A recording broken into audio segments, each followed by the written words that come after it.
The madness needs to stop, or we'll lose another treasured part of college football. You are Locked On College Football with Spencer McLaughlin, your daily podcast on all things college football. Part of the Locked On Podcast Network, your team every day. Welcome, everybody, to another episode of Locked On College Football. I'm your host, Spencer McLaughlin, and thank you so much for making this your first listen or your first view every day. It's part of the Locked On Podcast Network, your team every day, and your daily source to stay up to date with the biggest stories in this, the greatest sport on planet Earth, no matter how many times it drives me crazy. Kyle Whittingham kind of wants to be at Utah, technically, maybe. I don't know. We'll talk about that. And I'll get another take on my SEC power rankings. All in today's show, which is brought to you by our friends over at Monarch Money. Take control of your finances with Monarch Money. Use code LOCKEDONCollege at monarchmoney.com for 50% off your first year. Did you think that realignment was going to be contained to the Pac-12? Did you think the American Conference was the only one that would ponder making moves? Did you think the realignment was ever going to go away? Too bad. Too bad if you did. That's what I'm here to tell you, because we could be starting the ball rolling now on losing not necessarily the most important part of a college football season, but one of the funnest for the diehard sicko fans out there. Maction is being threatened, people. This is how it starts. NIU has already left. Remember, they are next year going to be an affiliate member, football only, of the Mountain West. That, of course, happened because the Mountain West suddenly needed some football schools. They brought in GCU as a basketball only, so it's all good. They've replaced one of their members in the aggregate. You know, you can't recreate Giambi. What you can do is recreate him in the aggregate. So the reality for the Mountain West is they had to make those sorts of moves, and that has ripple effects. And the Pac-12 had to make their moves. They needed to go get Texas State for an 8th member. It was affordable. It was feasible. It's exciting. It's an up-and-coming school. Okay, great. Well, now the Sun Belt's looking for a school. And David Schultz over at Locked On Sunbelt has discussed how they might not have the votes to add Louisiana Tech from Conference USA. That would be the best solution. That is what I really want to have happen. Because Conference USA can be fine with one less member, or they could pull up Tarleton State, who are investing heavily in their athletics program. I know that firsthand. I've seen their school and what they're doing with their sports. Yeah, I could see them being a member of Conference USA one day. Currently, they're in the newly formed UAC. But if that doesn't happen, if Louisiana Tech, which makes all the sense in the world, if that doesn't come to fruition, do you realize who's being considered in there? Ohio. Now, you may be saying, Spencer, you're being overdramatic. Spencer, you're doing clickbait. Spencer, you're doing this, that, and the other thing. Okay, let me just remind you that most major conference shakeups that have ultimately led to either a massive disruption of or complete downfall of a league starts with 2 teams. So if NIU is already not in the MAC for football, which is what matters more than anything else, and Ohio were to become the replacement for Texas State in the Sun Belt, the MAC would be without 2 schools. I hope Maction doesn't go away. What would we do with our Tuesday and Wednesday nights if Maction isn't on? When I'm prepping for play-by-play broadcasts, what am I to throw on in the background during football season to ensure that I consume football in some form or fashion 7 days a week in the fall as God intended, if Maction isn't there anymore, or if there isn't as much Maction as there should be? So I'm a huge proponent. Is a MAC team ever making the playoff? No, that's not a thing. Not that I've seen recently. I mean, it did just produce Curtis Rourke, but he thrived once he got to Indiana on the national stage. He, of course, succeeded at Ohio before he got there. Now, the Bobcats are under new-ish leadership. They promoted from within because Tim Albin got hired to be the head coach at Charlotte following a wildly successful 3-year run. You know what that does? It creates momentum. Look no further than UNLV. Quite literally, 5 years ago, when we were Still trying to figure out how to live with COVID. Crazy that was 5 years ago. That time flies. 5 years ago, if realignment were getting set off as it did in that summer of 2022, when, what is it? Oh, yes, 2 teams left the Pac-12, USC and UCLA, and got the ball rolling from there. And 2 teams left the Big 12 and threatened the very existence of that league. Yeah, funny how that 2 teams number continues to be important. Anyway, just throwing it out there. 5 years ago, UNLV would not have been as attractive as it is today. The Pac-12 went after them. This has been well documented by several journalists across the industry that, yeah, they were offered, they asked again, they wanted them, they were top target, they said, nah, we're good. I understand why. I think it's a mistake. But 5 years ago, I don't know if they pursue UNLV as hard. Winning fixes everything. Winning can help a coach. Winning can help a fan base. Winning does so many great things. I mean, you can have off-field stuff overlooked because you win. That's a reality. I was talking about this with regards to Jake Retzlaff recently. He brings off-field baggage. You think of it whatever you like. But he has to be worth it to a school, or else they're not going to take that chance. Because if you're not winning, or they aren't super confident you're going to win, then you're not worth whatever potential drawbacks you might bring to the table. UNLV 5 years ago, I don't know. Ohio's been a respectable MAC program over the years, but boy, they look a lot more enticing for the Sun Belt when they are coming off a conference championship and they've had 3 straight 10-plus win seasons. That makes them look different. That makes them look a lot more appealing. So if they were to leave, I would hope and pray as much as I possibly can that our beloved Maction would not be taken away. But I worry. I worry. That was my first. So no disrespect to Conference USA. It does not hold as important of a place in our hearts and minds as college football fans as our beloved Tuesday and Wednesday night action. There's nothing like it.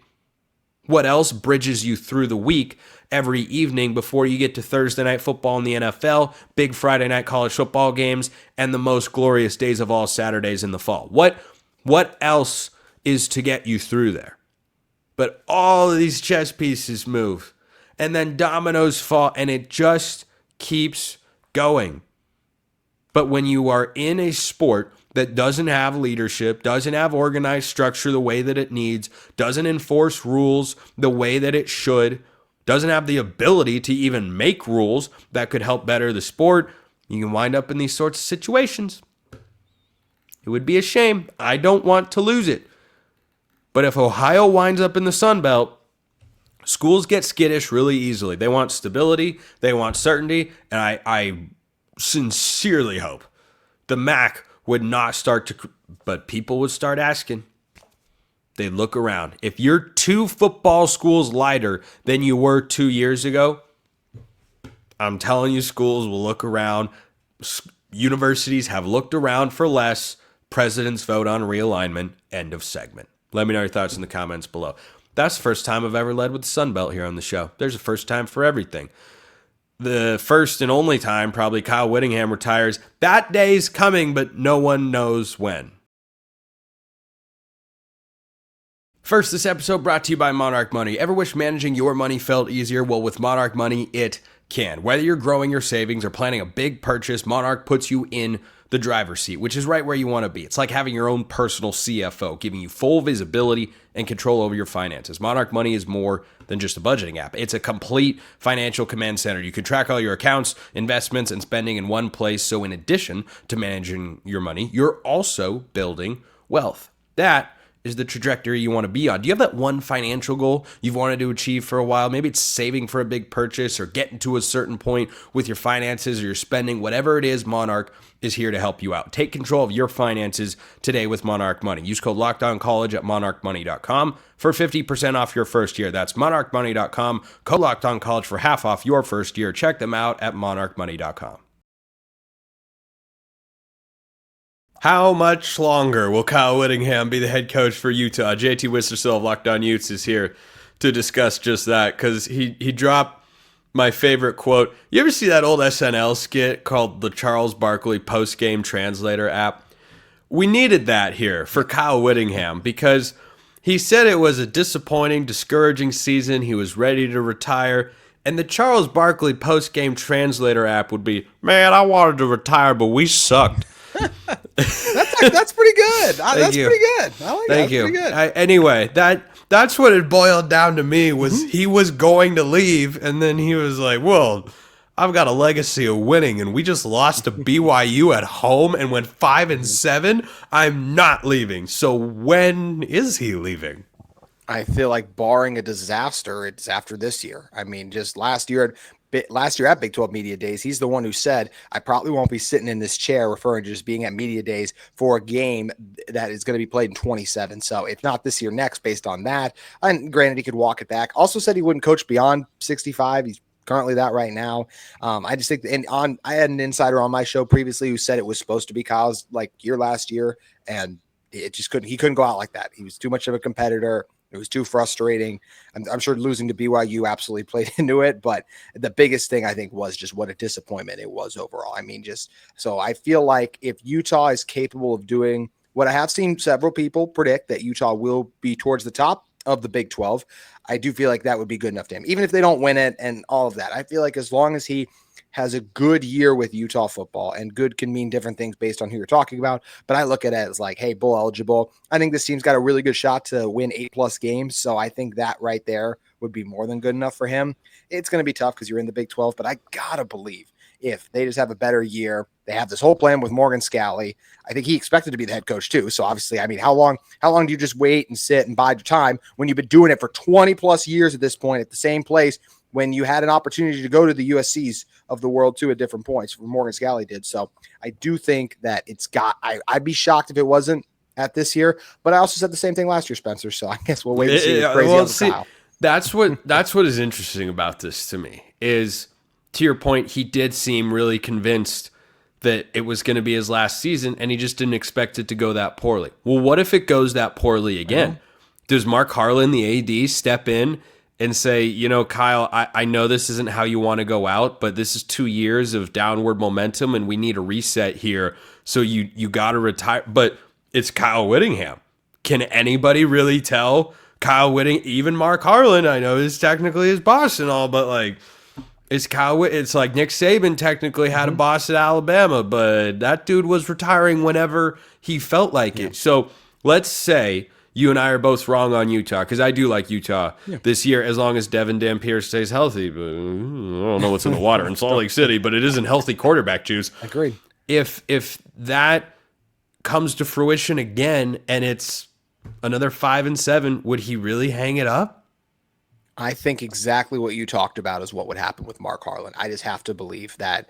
We saw Oklahoma State, right? With Gundy, there was those conversations hey, take this pay cut or you're gone. And yes, it's hard to kick a coach like Kyle Whittingham to the curb. I don't think Utah would do that, but I think they would be hey, it's time. I think it would be really bad if I personally, based on just reading all the writing on the walls, seeing everything, I just feel like if you make Morgan wait another year, is he going to be okay with that?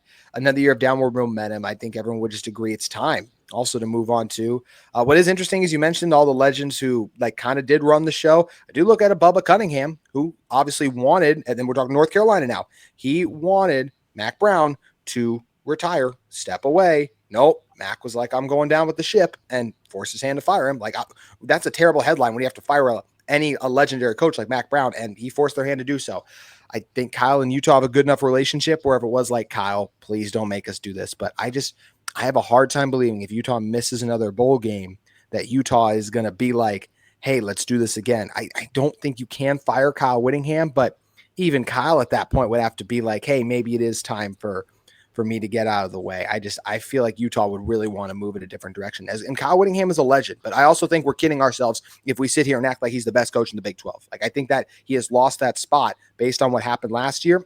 Personally, I'd go Kenny Dillingham there. I just think with what he's done recently too. I think Kyle's lost it a little bit, and I like him a lot. I still think he's a really good coach, but the game is starting to pass them by, and how much longer do you let this go on? And there's certain, Kyle can change a little bit, but he's not going to change that much too. So if you have another down year, if Kyle Whittingham is not letting the Utah offense be what Jason Beck, Utah's new offensive coordinator, wants to be, I think you have to have that conversation. And I do believe that Mark Harlan would strongly consider, like, hey, how can we get Kyle to step down and retire? Because that will clearly, in my opinion, if you have another down year, be in the best interest of the University of Utah football program.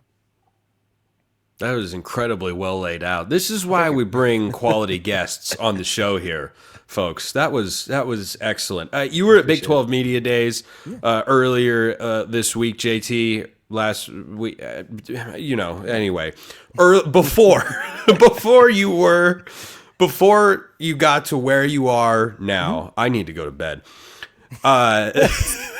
It's later by me than it is by you. Yeah, I know. That's the embarrassing part for me.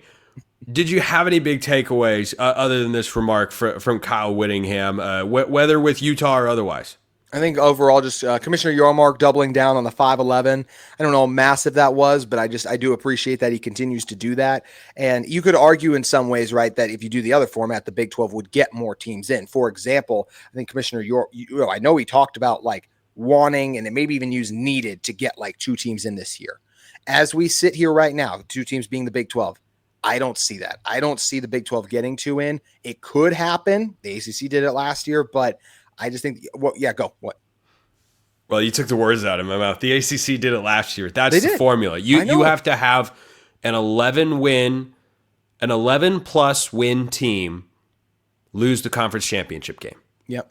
That's what so the you committee. Can lose one regular season game. That's tough. In the Big 12 too. I think the Big 12's tougher than the ACC. Well, when Texas Tech goes 11-1, the stage will be set. And we actually agree there. I have Texas Tech winning the conference right now. I think it's incredible. The roster that they've built maybe was slightly swayed by a video a certain host of Locked On College Football put out, stating those points as well too. I look at the roster that Tech's built, and it feels like it's their time. And also, no one has made the Big 12 title game in back-to-back years outside of Texas and Oklahoma since Colorado in 04. 05. Oh, it's been a very long time. Hold on. See, you're telling me, that Colorado's original stint in the Big 12 is the last time a team made it 2 years in a row. Wow, non-Texas and Oklahoma. Like I said, non-Texas Oklahoma. Non-Texas and Oklahoma. Yeah.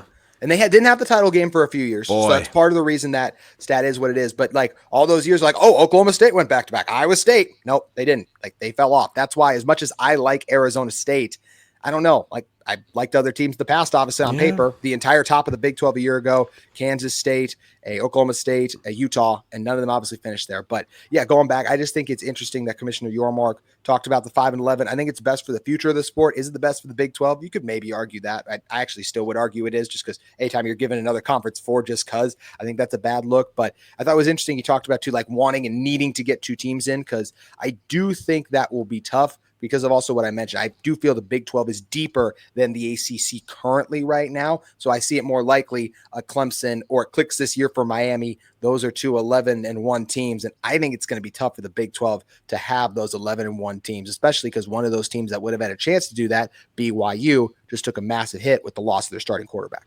Yeah, I am so ready to predict Texas Tech and Utah in the Big 12 championship game. Wow. Hey, week one of Big 12 play, Tech at Utah too. So could be a preview. I think it's the best time to get Tech too, is before some of those pieces come together. Oh boy. I'm so excited. You know what I'm almost to here on Locked On College Football, JT? Team record prediction season. Let's go. We just had a media day, right? Like we're getting closer. That's exciting. There. Oh, trust me. I'm excited. JT Wistrcill, Locked On Utes. Great stuff today. Brought the heat, and Jay Smith of Locked On Sooners is going to do the same. Jay really likes me today.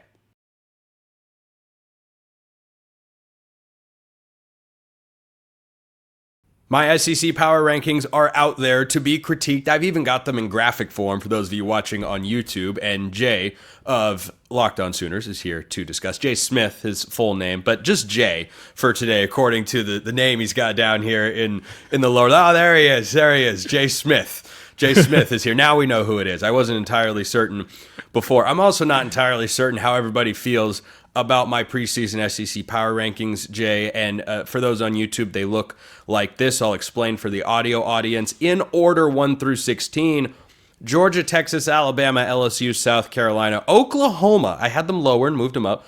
Ole Miss, Florida, Texas A&M, Tennessee, Missouri, Auburn, Vanderbilt, Arkansas, Mississippi State, Kentucky. You know what I really considered? I considered putting Vanderbilt over Auburn. I thought about it.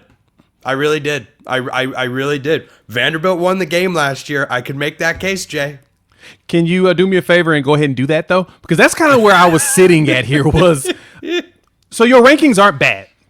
They're actually very fair. A lot of veteran quarterback presence in a way, or veteran rosters.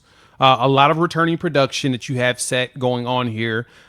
Georgia has to be number one because they won the SEC championship. Yeah. So let's not be dumb here and pretend like they're, just because their quarterback's gone and the guy that played in the SEC championship as well as the playoffs, like he, played second half. Like he's chopped liver. We've seen his ability against the number 2 team, so I expect him to continue to potentially ascend. But no, all of this is fair. The Ole Miss piece with Austin Simmons, we've got questions about that. It's no shade to Ole Miss, and Lane Kiffin is infamous for living in the portal. So cohesion is also going to be of the utmost of importance. Lagway, thought Florida may have been a little bit higher, maybe one spot. A&M, Okay. Here's the thing. Because, frankly, from a roster standpoint, I think I actually like Florida at least as much, if not more, than Ole Miss. I definitely like Florida's quarterback situation with DJ Lagway more than Austin Simmons. What I can't get past, though, even though I feel that way about a really important position in quarterback that heavily influences my rankings in every conference, is who you have behind center. It's how everybody should view it. I'm not a Billy Napier guy. And everybody is praising Napier because of the second half of last season. Look at what happened. They turned it around. They were a different team. They did all these things. Okay, that's great. Are we just going to forget that after 3 weeks last year, everybody, myself included, said this guy should be fired and they should go hire Lane Kiffin? So what I see with Billy Napier was a positive trend, but still the same inconsistencies, still the same floor and ceiling that I think he showcased over the last several years. I'm just not a Billy Napier guy. So that's what it came down to, as much as I like Lagway more than I trust Simmons, who I just don't know about right now. I do trust Lane Kiffin more than I trust Billy Napier. That's an interesting take. And honestly, I don't think you're wrong there. The trust factor is critical when it comes to judging a lot of these coaches. And I'm going to be honest, I'm really surprised that you have Oklahoma at number 6 because of the trust factor. Granted, Brent Venables has done exactly what Oklahoma hoped he would do, was turn this team into a really good defensive team. He just sucks at the offenses, boo-boo. Now you brought in a new offensive coordinator who also brought their quarterback and a really good running back. Mm-hmm. That could change. But the defense did exactly what you expected. Billy Napier is a really good offensive guy, and the team did get better as the season progressed, while at the same time, you don't trust the judgment there. Lane Kiffin's going to give you good offenses, regardless of who's throwing the ball. Austin Simmons is going to put up some numbers. We just got to see how his decision-making is in the critical components, that's usually Lane's Achilles heel. Texas A&M kind of surprises me, man. You're not sold on the Aggies at all? I had them higher. I did. And I'm tempted to flip Texas A&M. I wouldn't move Florida out of the 8th spot. I would put Texas A&M at 7 before I would put Texas A&M at 8, just because I don't think Florida should be any lower than where they are. I think I have Florida ranked pretty perfectly. I went back and forth on this situation with Texas A&M and Ole Miss. And I think there's a clear gap, by the way. The line of demarcation for where my confidence level really starts to drop off is after number 5. I feel really good. I mean, 1 through 5 for me, Jay. Georgia, Texas, Bama, LSU, South Carolina. That, when I was putting together my rankings, that was done like that. Like, oh, I know. I know that those are the 5 that I'm going to put at the top. I went back and forth. I did have Texas A&M higher. I like Mike Elko, like the roster, like their offensive coordinator, like Marcel Reed. But what do I love? Like what I like those things. What do I love about Texas A&M? What should I love? If you think they're a little bit low, what should I love? Because I like Lagway more than I like Marcel Reed. Not that I don't think he's solid. And I know that Lane Kiffin has a higher floor at this point in his coaching career, and he's got so much continuity compared to Mike Elko in his second season with Texas A&M, who I do think will continue to be really successful for the Aggies. This was a much like 6 through 9, very interchangeable to me. And then there's another line, I think, before you go to the next tier of teams in my view. But that's ultimately where I came down. Do you find that objectionable? No, I do. And I actually think it's fair. Now this is where I'm really curious. You're 11 through 16. It feels like it's all over the place. Mm-hmm. So you trust Missouri? I get schedule-wise you could trust them, but you trust Missouri with a new quarterback? And none of their weapons they had on offense anymore? Well, they're in the bottom tier of this for a reason. I think they've proven that their floor is pretty high. And yeah, last year they had some outcomes in big games like Texas A&M that was not exactly confidence inspiring. But I don't think that they've recruited poorly. I don't think that they are talent deficient. I don't think they are A+ talent team, which is why I still had them behind Tennessee. I think Eli Drinkowitz is a fine coach. I think Josh Heupel's a better coach. If Nico was still there with Tennessee, they would be much higher. They'd probably be above Florida if Nico was still there. But instead, they're rolling with Joey Aguilar because of that whole situation, and that knocked them down a number of pegs in my book. Even though I like Josh Heupel, I just don't expect Tennessee to be able to repeat the caliber season they had a year ago. I think that's asking too much after all of that. But with Missouri and Auburn, Auburn was one. I honestly almost had Auburn lower. I've really? I almost had Auburn lower. They're the media darling right now. Yeah, I think they're fine. That's it. I think they went with Jackson Arnold. Here's the thing. I think Hugh Freeze is taking a gamble on a year where he has to win. He's got to get to at least 7 wins, or I think he should be shown the door. And he went out and got a guy who you're familiar with in Jackson Arnold, who, here's what we know for certain about Jackson Arnold, Jay. If you don't support him correctly, he is going to struggle.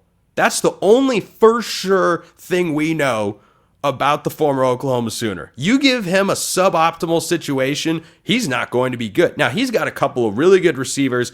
I love the Singleton addition from Georgia Tech in the portal. Cam Coleman is a stud, but what about everything else? It should have been better last year. That was a perception shifting season for me with Hugh Freeze running the Auburn football program. That team should have been better. There is no other way to see it. And the only reason they weren't is because the offense didn't execute. The defense wasn't some mess. It wasn't a disaster. They weren't void of talent on the offensive side. They couldn't make it work. No, Peyton Thorne's not some Heisman quarterback, but my confidence in Hugh Freeze plummeted significantly after that. That's why I have Auburn all the way down number 12. No, that makes sense. The question's going to be is how long will Jackson Arnold be out there and how long will it be before Deuce Knight starts pushing? And like you said, around Hugh Freeze, he's already getting a lot of bad press right now because he likes to golf a lot more than he probably should. Quite frankly, I was on the course with my dad earlier today for a couple hours, man. You also weren't in the peak of your recruiting season, of OV season either, when you decided to go out there and do a lot of golfing instead of talking to recruits and watching your guys flip. Let's just keep it a buck. This is true. This is when you're supposed to golf. You're right before SEC Media Day. Take a week off, go golf, go decompress, disconnect. There's nothing wrong with that.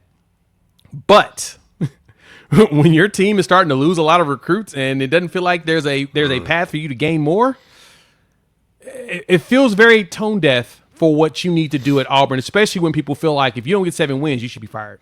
Yeah, it's going to come down to what happens on the field, because certainly the recruiting is not going to save him at the moment. Real quick, 60-second thoughts on Oklahoma. I like the defensive trend. I like the personnel they have there. I like Mateer. I don't know that I love him yet. I want to see him play a few games in the SEC compared to the schedule he played a year ago, but the arm talent, the running abilities there. I like Jaden Ott. I like some of their pieces. I think Arbuckle is good, but maybe not great as an OC in the SEC. So your 60-second thoughts on me power rating Oklahoma number 6, which I think is the biggest risk I have in these preseason rankings, by the way.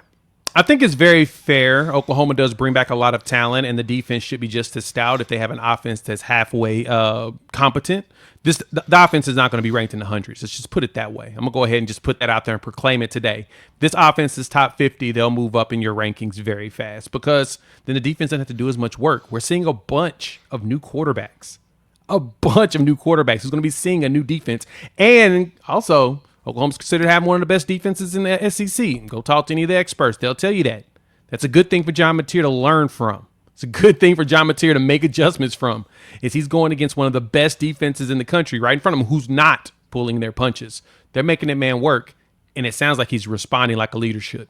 Veteran quarterbacks, new quarterback. Well, not as many veteran quarterbacks, but a lot of new quarterbacks in the SEC. Only a few veteran quarterbacks. These in-between guys like John Mateer, coaching pressure.